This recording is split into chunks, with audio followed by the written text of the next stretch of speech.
దర్శనం అయితే కంప్లీట్ చేసుకొని ప్రసాదం తీసుకొని ఒక దగ్గర కూర్చొని ప్రశాంతంగా అయితే తిన్నాము. ఇంకా లంచ్ టైం కూడా అయింది కదా, సో మేమైతే దగ్గరలో ఉన్న పామ్ అరేబియన్ రెస్టారెంట్కి అయితే వెళ్ళాము. ఇదైతే చూడడానికి అయితే చాలా బాగుంది అండ్ పిల్లలు ఆడుకోవడానికి బయట ప్లే ఏరియా కూడా ఉంది. జనరల్గా ఈ రెస్టారెంట్కి ఎక్కువ నైట్ టైంలోనే వస్తారంట.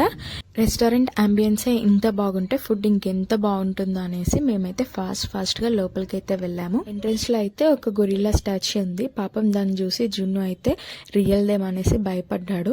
ఇంకా మేమైతే లోపలికి వెళ్ళి ఫుడ్ అయితే ఆర్డర్ ఇచ్చాము. మేమైతే ఒక మండి అయితే ఆర్డర్ ఇచ్చాం. జనరల్ గా మండి అంటే కింద కూర్చొని తింటాం.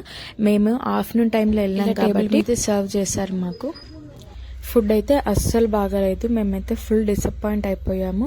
స్టాటస్ కూడా ఆర్డర్ పెడదాం అనుకున్నాము. ఇక ఇది నచ్చలేక ఇక అది కూడా బాగుంటుందో లేదని అయితే ఆర్డర్ పెట్టలేదు. అండ్ ప్రైజెస్ కూడా టూ మచ్ ఉన్నాయి. కొద్దిగా అయితే తినేసి ఇంటికి స్టార్ట్ అయిపోయాం.